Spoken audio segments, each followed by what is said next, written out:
कुछ करने के लिए नहीं था, तब हम छोटी छोटी चीज़ों को नोटिस करना शुरू किया। एक डोमेस्टिक हेल्प हमारे घर में कितनी इंपॉर्टेंट होती है। आप सोचिए अगर आपके घर का कोई डस्टबिन उठाने ना आए 6, 10, 7 दिन तक, तो आपकी होश ठिकाने आ जाएगी। और हम लोग इतना फॉर ग्रांटेड ले लेते हैं, हम कभी उनको थैंक यू नहीं बोलते, या शायद उनकी शक्ल भी नहीं हमें पता होती है कि कौन आता है। सो मुझे लगता है कि जो हम वो 2-3 साल पैंडेमिक के दौरान रहे, अगर वो हमारा बिहेवियर जो है ताउम्र आ जाए हमारे अंदर, कहीं ना कहीं प्रैक्टिस करने से आ जाएगा, आई थिंक वो अगर रहे तो जिंदगी बहुत खूबसूरत हो सकती है। और हम छोटी छोटी चीज़ों के लिए अगर किसी को थैंक यू बोल दें, तो आप उसका भी एक परिवार है, उसको भी गर्व होगा कि मैं भी आज कुछ काम करके आया हूँ। सो मुझे लगता है कि ये फिल्म से भी लोगों को शायद, अगर 2 लोग भी ये चीज़ सीख गए तो शायद। सर फ्रैंकली मेरे लिए ज़्यादा कुछ ऐसा चैलेंजिंग नहीं था, क्योंकि जैसे मैंने बताया कि इन्होंने हमारी बहुत सारी मीटिंग्स हुई थी, बहुत सारी रीडिंग्स हुई थी हमारी, तो मैं उसको समझना चाहता था।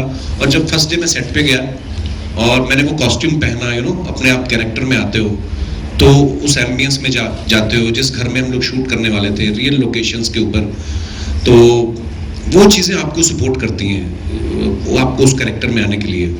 और लेकिन हाँ, एक चीज़ मैं यहाँ पे मेंशन करना चाहूँगा, जैसे हम लोगों को लगता है, जैसे मैम ने कहा कि हम लोग मैं अपने शहर से, मैं आज भी जाता हूँ अपने शहर में, अपने पुराने दोस्तों को मिलता हूँ, एक वहाँ पे उस शहर में क्या चल रहा है, जिस शहर से हम 20 साल पहले आए थे, वो चीज़ें देखता रहता हूँ। लेकिन फिर भी कभी कहीं ना कहीं मुझे लगता है कि हम जब इस शहर में आ गए, थोड़ा नाम हो गया, अच्छे पैसे कमाने लग गए, अच्छे कपड़े पहनने लग गए, एक सीन हम लोग एक शूट करने के बस्ती में, भुवनेश्वर में, वो जो खुशबू आई ना उस बस्ती के आसपास से, वो खुशबू मैंने बड़े साल बाद महसूस की। कभी आपके घर में पालक बन रही है और बगल वाले घर में कोई आलू मटर बन रहे हैं, वो मिक्स होके जो खुशबू आती है ना, तो वो मैंने बड़े साल बाद महसूस की। क्योंकि यहाँ पे अपने अपने फ्लैट हो गए, थोड़े और पैसे आ गए तो सिंगल फ्लोर हो गया, तो नहीं आती है वो खुशबू। तो वो मैंने कई चीजें ऐसी महसूस की उस फिल्म के दौरान, और बाइक पे पूरा शहर मैंने घूमा और बड़ा अच्छा एक्सपीरियंस रहा। सो मेरे लिए शायद इतना मुश्किल नहीं था, बिकॉज हमारा होमवर्क अच्छा था। तो बहुत सारा समय साथ में बिताते हैं, तो इन्होंने जब मुझे सुनाई किस किस को प्यार करूं, तो मुझे मज़ेदार लगी। पहली फिल्म थी, मज़ा आया। दूसरी फिल्म जो बनाई फिरंगी, वो मेरे दोस्त हैं राजीव, वो भी यहाँ पे मौजूद हैं, इन्होंने डायरेक्ट की थी। वो भी हमने दिल से ही किया जो काम किया, कभी ऐसा सोच के नहीं किया। उसमें मैं प्रोड्यूसर खुद था फिरंगी के टाइम, तो हमने वो भी दिल से बनाया था प्रोजेक्ट। कभी ये सोच के नहीं किया कि अच्छा हम बिजनेस करने वाले हैं या इससे ये कमाई होगी, तो हम थोड़ा दिल से ही सोचते हैं। तो ये फिल्म भी जब नंदिता मैम ने सुनाई, ये भी दिल को ही लगी। तो ऐसा नहीं है कि क्योंकि टीवी पे इतना प्यार मिला है, 3 महीने के लिए हमने अपना शो बनाया था और इस साल उसको 10 साल हो गए। तो जैसे आपने कहा ना कि सीरियस कैरेक्टर में आने के लिए भी लोग बिलीव नहीं करते कि नंदिता ने कैसे बिलीव किया, ये कॉमेडी में भी नहीं करते थे। तो जब चैनल को हमने अप्रोच किया, नो 24 एपिसोड्स आर इनफ, जो चलने लग गया तो फिर आई भी नहीं पूछने को जो हमारी। तो ऐसा होता है, और कहीं ना कहीं ऊपर वालों भी साथ देता है जब आप अपना काम शिद्दत से करते हो, मेहनत से करते हो, दिल से करते हो। सो ऐसी कोई स्ट्रेटजी नहीं रही सर, दिल से जो चीज़ अच्छी लगी। टीवी में बड़ा मुश्किल होता है, when you produce biweekly show, every week you have to produce 2 episodes, और उन 2 एपिसोड्स के पीछे जो मेहनत लगती है उसमें अलग पूरा 1 वीक जाता है। लेकिन जब हमें कुछ करना होता है तो हम लोग फिर उसको प्रायोरिटी बना लेते हैं, फिर चीज़ें मैनेज हो जाती हैं। इसके लिए भी हमने बैंक बनाया अपने शो का, ताकि पीछे टेलीकास्ट इशू ना आए, और एक दिल में था कि ये फिल्म हमने करनी है। सर पहले तो ये है कि ये फिल्म की जो कहानी है, जैसे समीर सर ने कहा कि इसमें आपको कहीं हंसी भी आएगी, कहीं आप सीरियस भी हो जाएंगे, कभी आपको उसके साथ एक हमदर्दी भी होगी। सारे रंग हैं जो जिंदगी में होते हैं।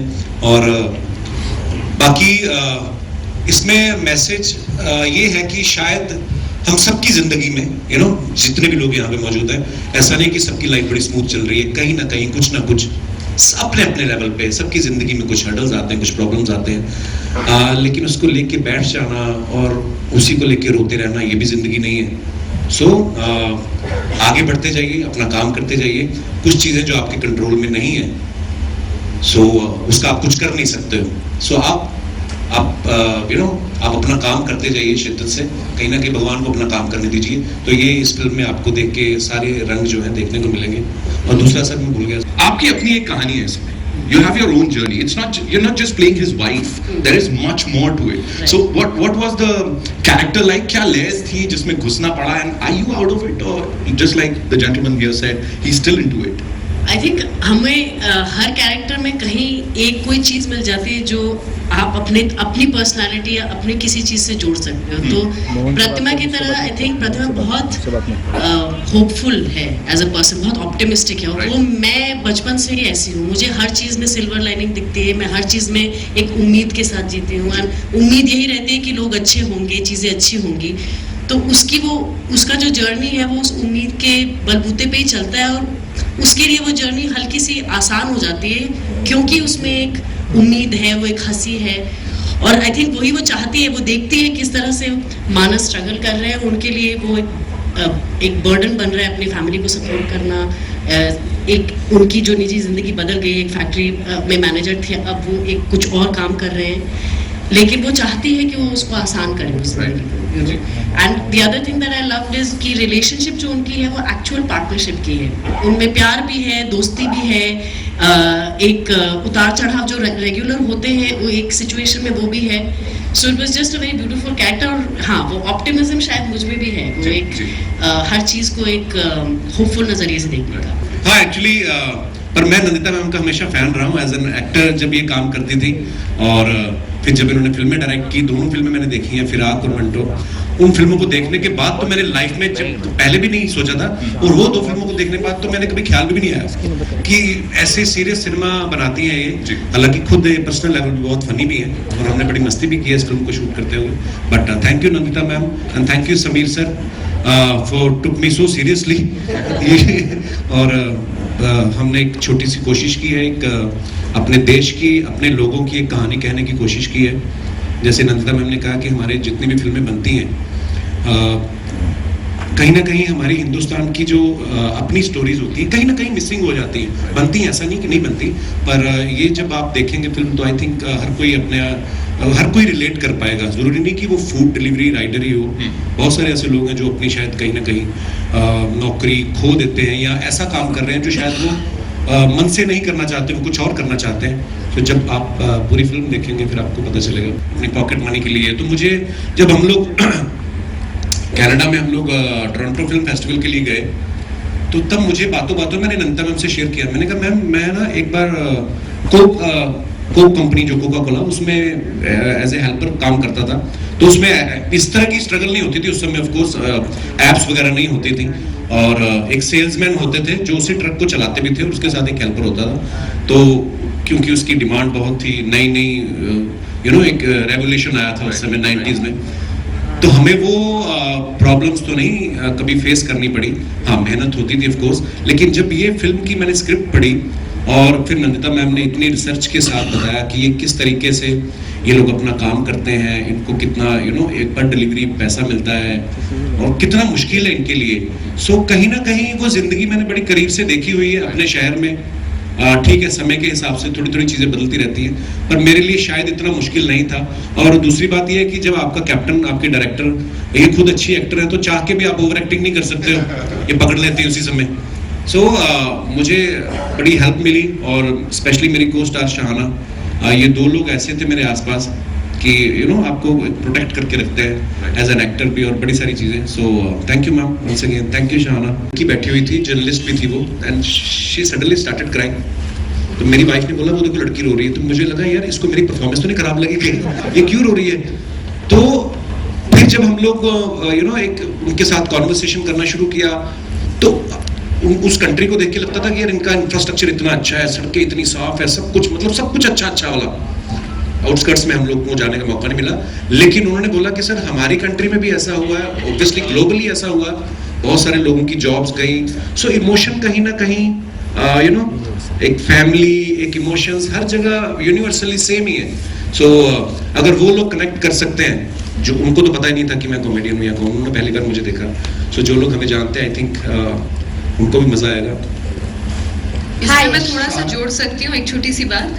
जैसे टोरंटो में भी फेस्टिवल मैं कई बार जा चुकी हूँ अपनी पुरानी दूसरी फिल्मों के साथ, बट इस बार जब मैं गई तो कपिल के बहुत सारे फैंस आए जो कभी शायद फेस्टिवल में नहीं आए।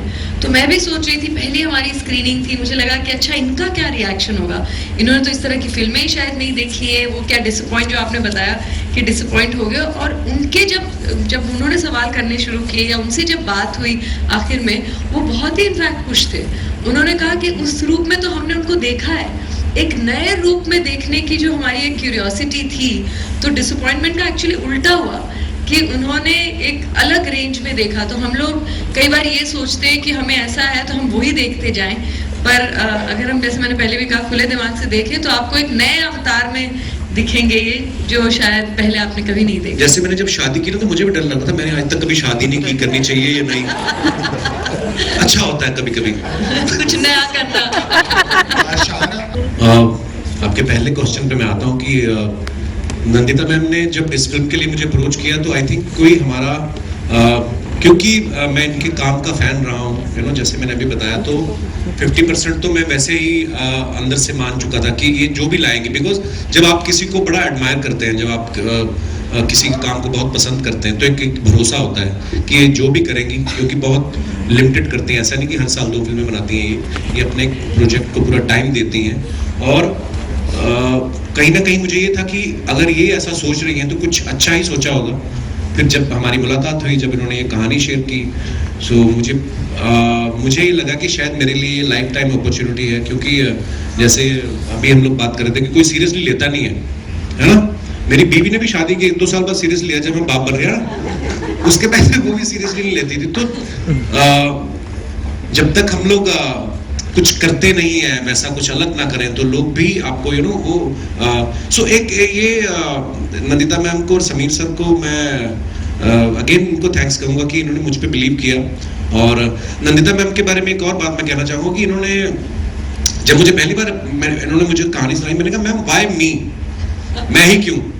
तो इन्होंने बड़ी अच्छी बात बोली, मुझे समझ में नहीं आया थोड़ी देर की वो मेरे लिए कॉम्प्लीमेंट है कि या मेरी इंसल्ट हुई है। मैंने कहा बाय मी, कहती देखो इस फिल्म के लिए अगर मुझे ग्लोबल स्टार शाहरुख खान भी हाँ करेंगे ना तो मैं उनको भी नहीं लूंगी। मैं कहा फिर मैं क्यों? क्योंकि तुम्हारा चेहरा कहती आम आदमी जैसा है, तुम कहीं के भी लगते हो, तो मुझे ऐसा लगता है कि तुम मेरे कैरेक्टर के लिए सूटेबल हो। सो बाकी जैसे मैंने कहा कि ये लाइफ जो है हमने बहुत करीब से देखी है, हम वैसे ही हम्बल बैकग्राउंड से आते हैं, सो इतना मुश्किल नहीं था। और दूसरा सेल्फी वाला, हाँ मतलब मैं बड़ा एंजॉय करता हूँ जब लोग सेल्फी लेते हैं ना, क्योंकि यही इसी के लिए तो हम लोग काम मेहनत करके आए आगे तक। सो हाँ, ऐसा कोई नहीं बोलता कि आप मेरे साथ सेल्फी लोगे तो मुझे 10 रुपये मिलेंगे, क्योंकि मैं वो डिलीवरी मंगवाई नहीं किसी से। सो हाँ, पर लोगों का प्यार मिलता है तो अच्छा लगता है कि मुझे शायद एप्रिसिएशन नहीं मिले, लेकिन इस किरदार को एप्रिसिएशन मिलनी चाहिए। अगर आप उस किरदार को देख रहे हैं, अगर आप उसके साथ कनेक्ट कर रहे हैं, अगर उसको एप्रिसिएशन मिल रहा है मानस को, तो आई थिंक वो कहीं ना कहीं यू नो मैं खुश होऊंगा कि हाँ यार मैं उस किरदार को सही से निभा पाया। सो बाकी लोग प्यार तो पिछले 15 साल से कर रहे हैं, लेकिन ये जो है इसको देख के मैं खुद जब मैंने अभी ट्रेलर देखा, सो मैंने पहला ट्रेलर जो आया वही देखा था, और बड़ी स्क्रीन पे मैंने भी आज पहली बार देखा है। सो आई थिंक मैंने बहुत अच्छा काम किया। बिल्कुल।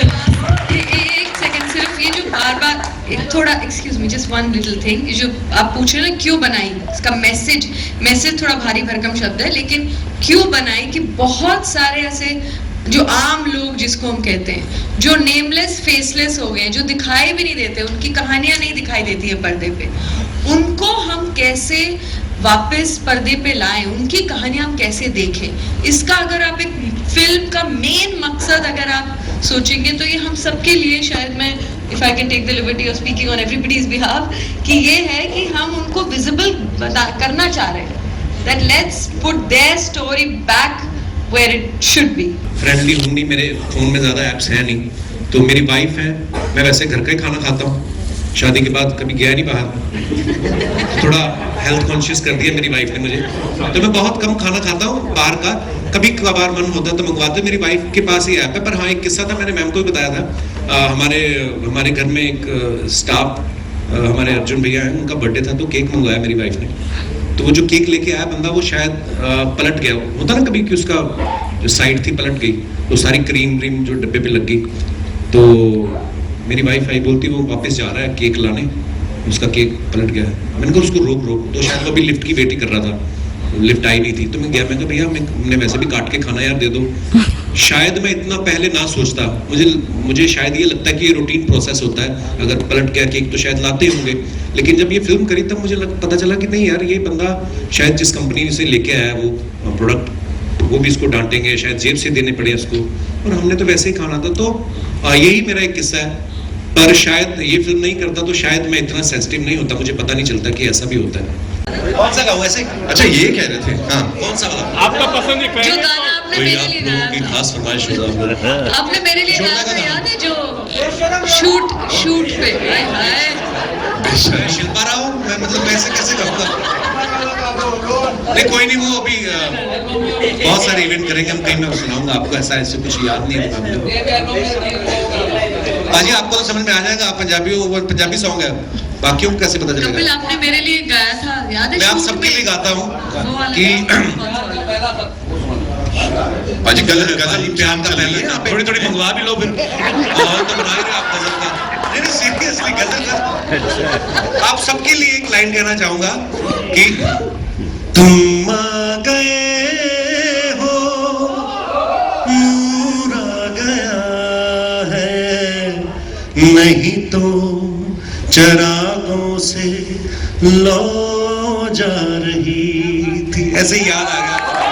शुक्रिया फॉर योर टाइम, शुक्रिया। और इस फिल्म के को अच्छे से प्रमोट करिएगा, क्योंकि हमें अच्छी अच्छी कहानियां जो ऐसी बननी चाहिए। सो मैंने भी दिल से बिल्कुल इस फिल्म में काम किया, हम सब ने दिल से ये फिल्म बनाई है। सो आई होप आप सब लोग एंजॉय करेंगे। शुक्रिया, थैंक यू।